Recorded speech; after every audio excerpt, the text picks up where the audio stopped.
The revolution has begun. Hello friends, and welcome back to our Let's Play of Hearts of Iron 4's Kaiserreich mod as the Combined Syndicates of America. I am your host, TheBlueBadger, and today we are going to continue right where we left off the last time. As those of you who watched already know, the last time we were able to basically launch the revolution. We were able to get most of the states in the Midwest on our side, and we were even able to allocate our industry and get a few units, well, not necessarily recruited right away, but put in production and training. And the war is pretty much just broken out, so I'm actually going to hold off on attacking quite yet. I'm going to wait just a few more days here. One thing I should mention, though, is that the Canadians did take over New England, so it would appear that we won't see New England pop up. Actually, I'm going to have them attack a little bit here.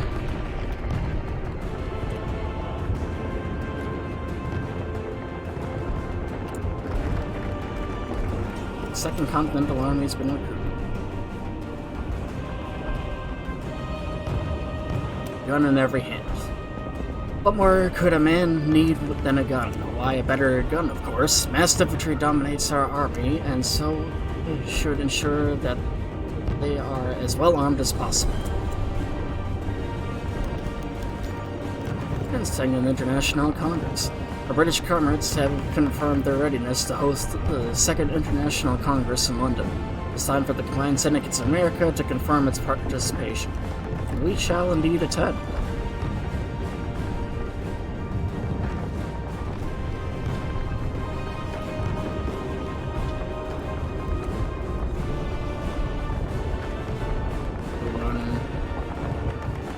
Actually, maybe not the smartest idea.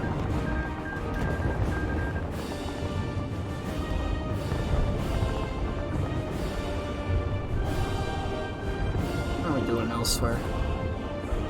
Okay, so some of our troops are moving down into Kentucky here, then. Oh, we have more volunteers coming. Mexico, Chile, Italy, Spain. Oh, it looks like the Syndicalists managed to win the election over there. Kind of interesting, because I know sometimes it can lead to a civil war in there. Let's see. Artillery. Ah, good. It's done. Some roots from New York. Push the federal front.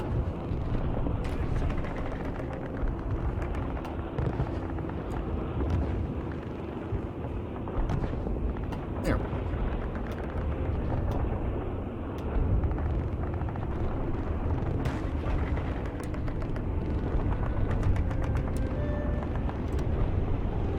This should be enough to counter the little push the Federalists are doing over in Pennsylvania.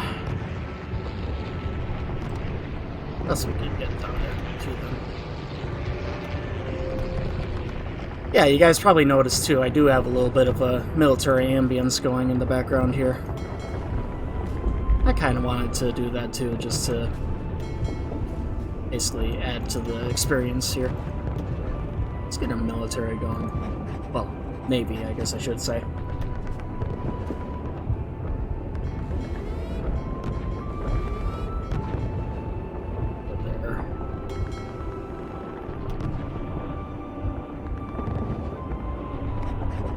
That'll do.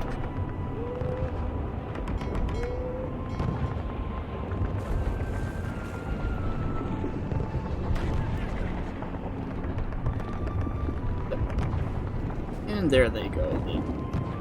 Right over. Oh. Argentina's declared war on Patagonia, it would seem. And Paraguay then declares war on Argentina.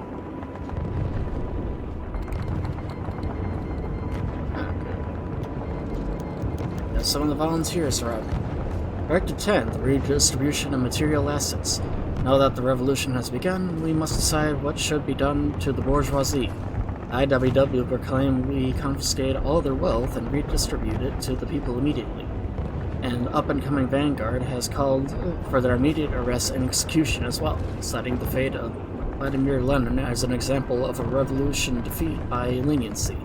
SPA members belonging to the depreciated AFL, along with several loyal progressives, have sought life over death, asking the Central Committee to only expropriate what is necessary for the war, and keep their materialist consultants happy. Then we have two decisions. We can basically side with the totalists, or we can side with the radical socialists. Or we don't want to lose war support, so instead we are going to go with the first option. Their wealth and their lives are now ours, which will increase the popularity of syndicalism and totalism a little bit. Which also means that we are executing some of the bourgeoisie, so... one way, I guess. And then we have the 1937 Spartacade. The first Spartacade opening ceremony was held in Dijon and attended by dignitaries and athletes from around the socialist world. The British team carried the torch, the British team the hammer, and the other teams carried the pieces of the cog to the location where they were to be assembled. When placed together, they formed the international symbol of syndicalism. Glorious day for the working man.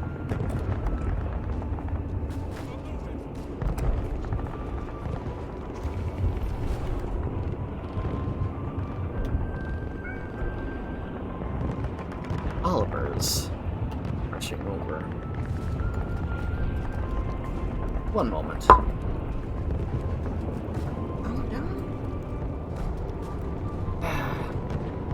Oh, my shirt.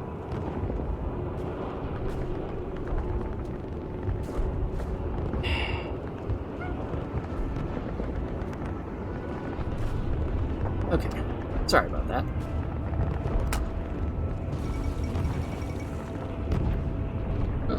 Bolivian Confederation restored. Yeah, so essentially Peru and Bolivia have combined into one superstate. Here it is. Okay, they're authoritarian democracy.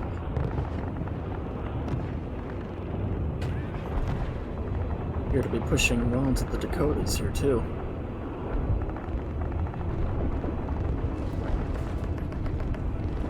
Our immediate objective, though, is to capture Washington here.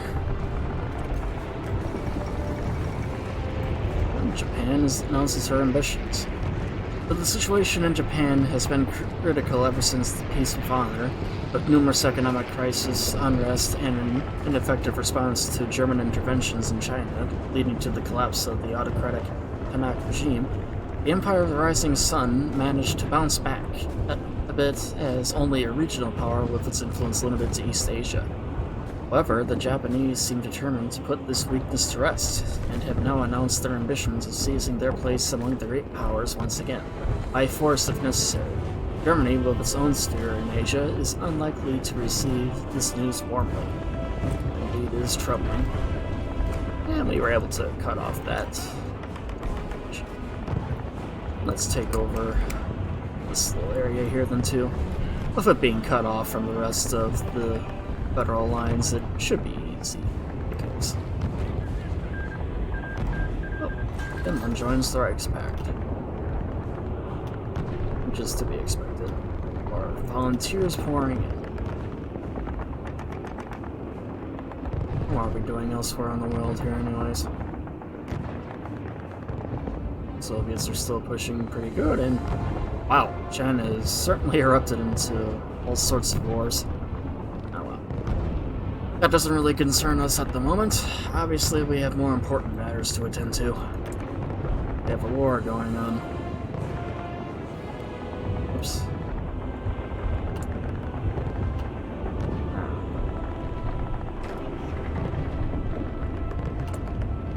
4 more days. Let's get this over here.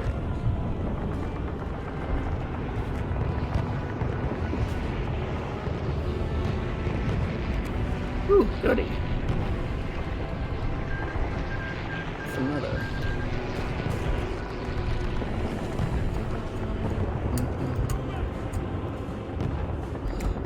While I do prefer using the Kaiserreich music for this mod, I do admit that I do like the vanilla ones as well.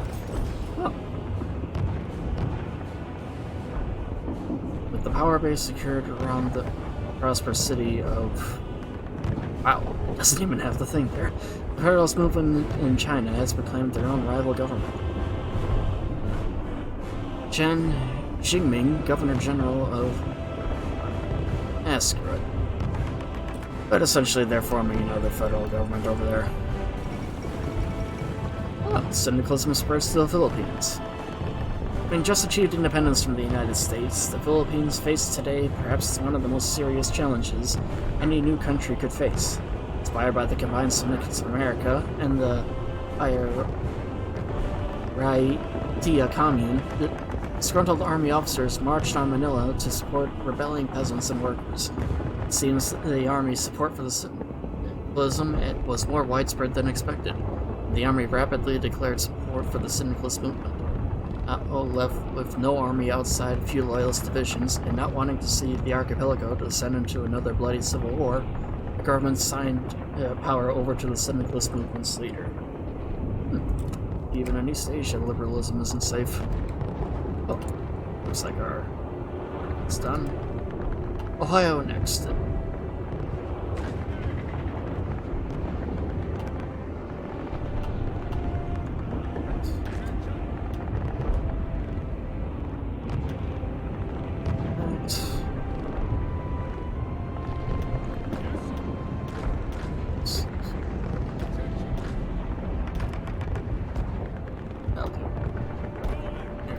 One full army here. This one, let's put George H. Cannon in charge.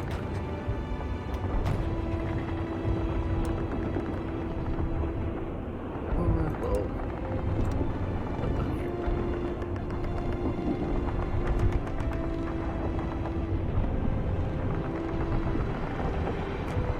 That should do it.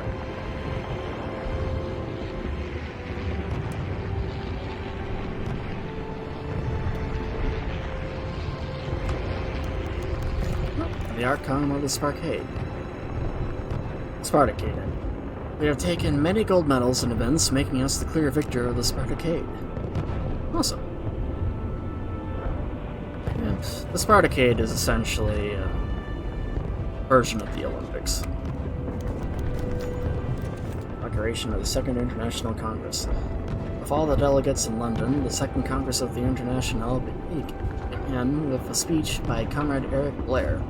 In this so-called shield and sword speech, he underlined the need for the International to double its efforts towards forging the Hermocles, a weapon capable of destroying the reactionaries across the world once and for all.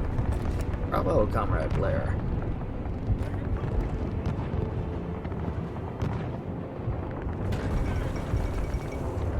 And the Second International. First Syndicalist International had in Paris dealt with the spreading of ideology overseas, supporting syndicalist movements and strengthening ties between existing socialist nations. And thanks to the gathering success, the Second International has been called to be held in London. Representatives from the entire world were greeted by a British artillery salute, a Scottish bagpipe chorus, and an overall warm reception. As Europe rolls closer and closer to war, military and economic cooperation between the syndicalists is expected to be the primary topic of discussion. France and Britain will once again be calling the shots on the International's policy. Interesting. George H. Cannon falls ill.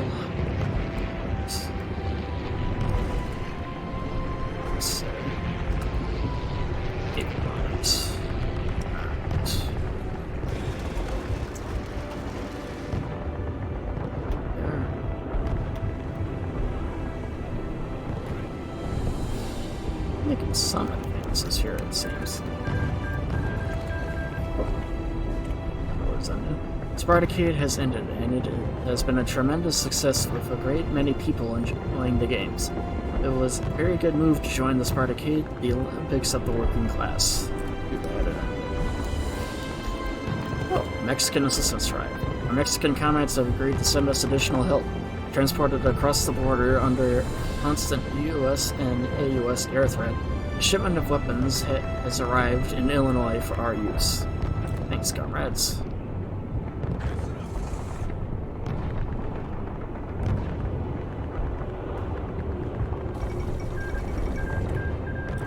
Another country is capitulated there.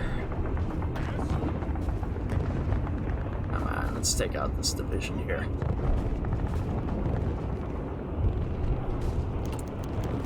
British assistance arrives now. Perfect. There we go. And the bourgeoisie flee to Canada. Bourgeoisie had decided that they will flee to the CSA. Thousands have sought refuge within enemy territory, especially within the illegitimate Canadian government. The thieving scum have taken whatever of their stolen wealth they could carry with them as they have escaped the revolution. The revolution will come for them in time. It also appears, too, that the Federalists moved the capital from Washington to Denver. Yeah, they can run, but they can't hide. Order restored in Delamarve. For the past weeks, Syndicalist government forces have been busy in Delamarve, arresting those they feel would prove hindrance to our control and helping our local supporters spread the good word amongst the people. We want to reassure them that, as American citizens, they have no reason to fear our presence. Our efforts have slowly begun to bear fruit, even in the midst of all this chaos. And that's good. I'm also gonna create an agency, CIA, or since the timeline is known as the Combined Intelligence Agency. Helpful for us in the future. And French assistance arrives. And we now have... Perfect. Troops are recruited in Iowa. Michigan's next.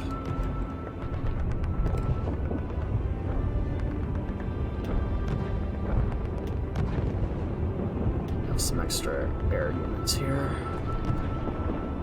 Sure. Put them.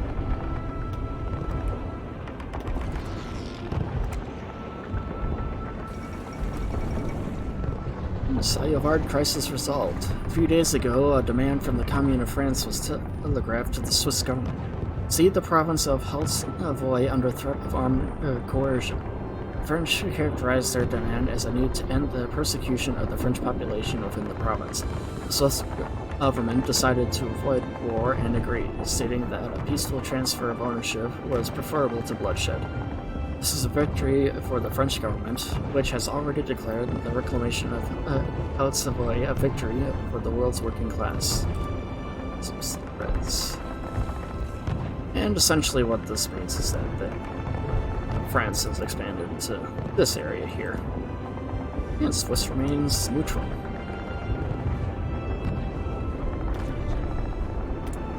Some industry needs to be allocated. Some carrier fighters here.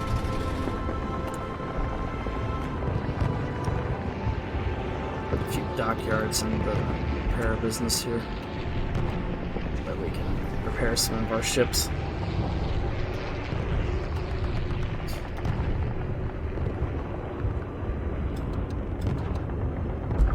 Have them do air support. And actually made a contested airspace.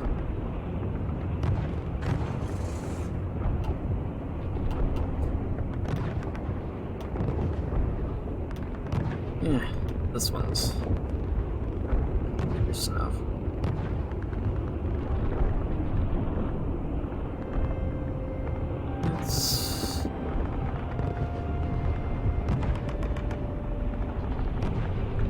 Let's put Benjamin Catine in charge here.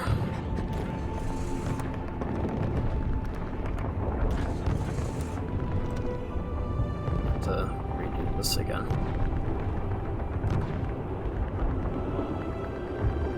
matter, though.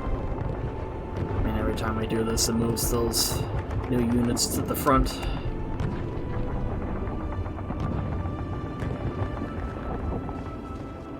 Farther and farther south, too, which is good. There's so many pockets of federal troops.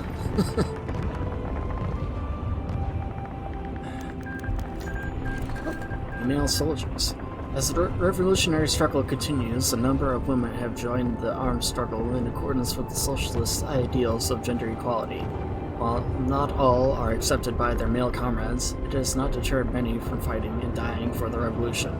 Manuals have been distributed to recruiters on how to effectively organize women detachments, or which the militias can teach the military a thing or two.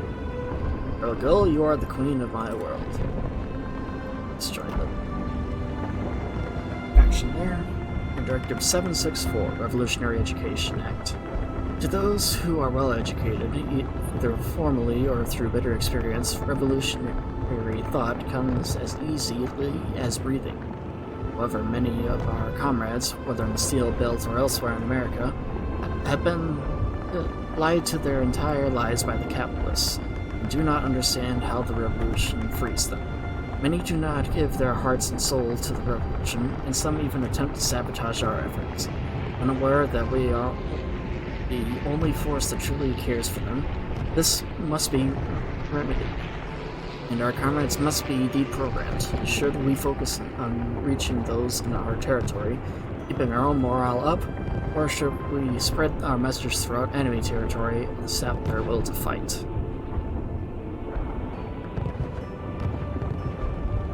We can either help out ourselves or the enemy. Focus more on ourselves, though, because we have 91% war support, but we need to increase our stability a little bit, so instead we'll focus on the socialist family. Improve our capacity to fight a little bit. And Romania has joined the Belgrade Pact too, the team.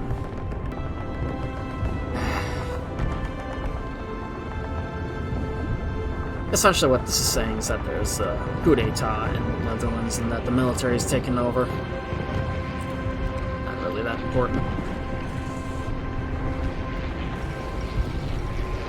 Belgrade Pact. Serbia, Romania, and Greece, the three Balkan members of the Entente, all with their revanchist views of their own, have recently gathered to a common table of negotiations and have announced the beginning of the Belgrade Pact. While this pact puts a lot of focus on cultural discussion and preserving Balkan identities, it is also a military alliance between the participants, seemingly directed at the country separating them, holding their ancestral lands. So essentially, the countries over here have formed a military alliance. So, interesting to see what happens, and here they're going to be taking on Bulgaria. Nothing else has really changed much over here. Okay, back to the war.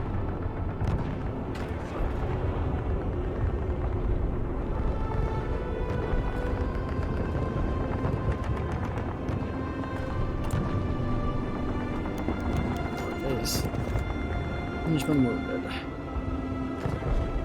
Good. Wish him a speedy recovery.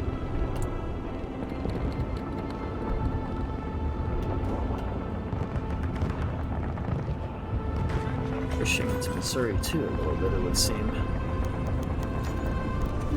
Yard equipment. That's good.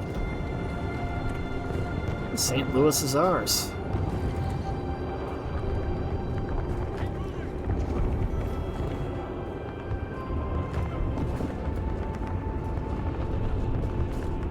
Battle for Washington continues.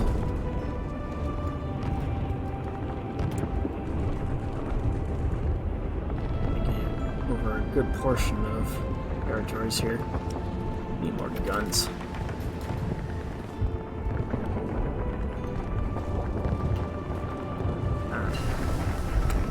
There we go. And that's done too. First things first, let's...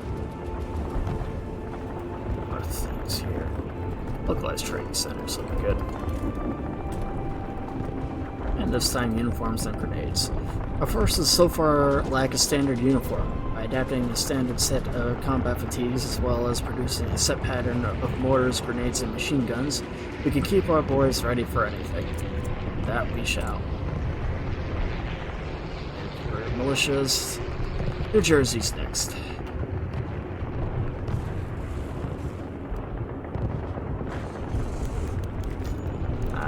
Federal rebels. We are seeing an increased activity by federal supporters in the Combined Syndicates of America, both supported and funded by the federal government. Their funneling of weapons through the underground has led up to rebels rising behind our lines, no doubt intended to harass our forces. Whether they will prove to be a serious threat, though, remains to be seen. And we shall endure. Fortunately, we have some divisions here that are ready to go. So, yeah.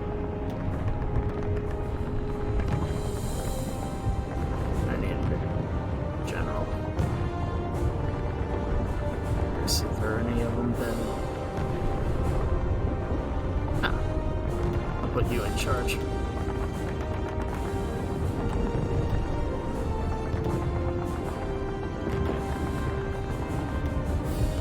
Field Marshal there. Put all over law and sure.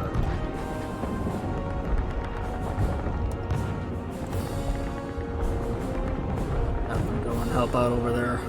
Don't need them taking over New York City on us. Falls out. Actually, probably put a general in charge here too. In charge.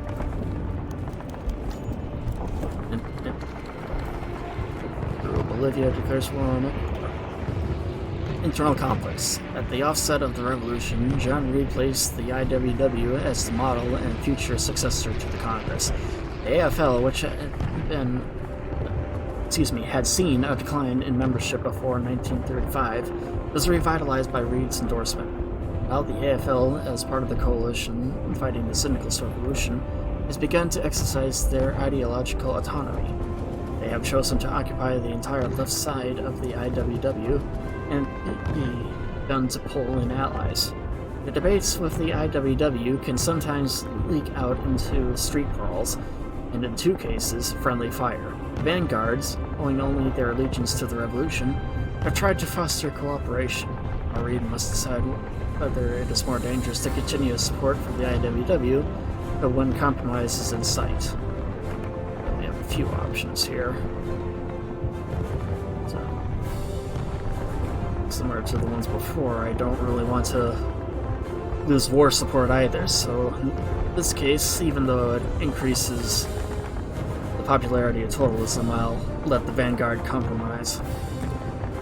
Increase war support for us. Perfect, our troops are...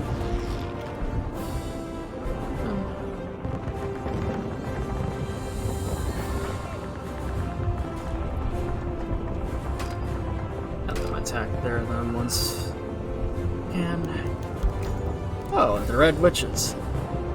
Gender equality has long been a major ideological component of the socialist thought, and we have yet more evidence of that at Perks. A squadron of female pilots has earned renown throughout the CSA for their daring raids on enemy territory. Their coordinated and synchronized attack formations allowed them to take down larger enemy air forces with ease. They're evasively named the Red Witches by the reactionary forces under Huey Long. The squadron, led by Florence Pancho Barnes, has taken their new nickname up with a great deal of pride. Death is in the air. And that's actually a reference to the actual Red Witches too from history. They were a group of women that fought in the Red Air Force in the Soviet Union during the Second World War. They terrified the crap out of the Nazis, and they were known for their daring raids at night. What else do I want?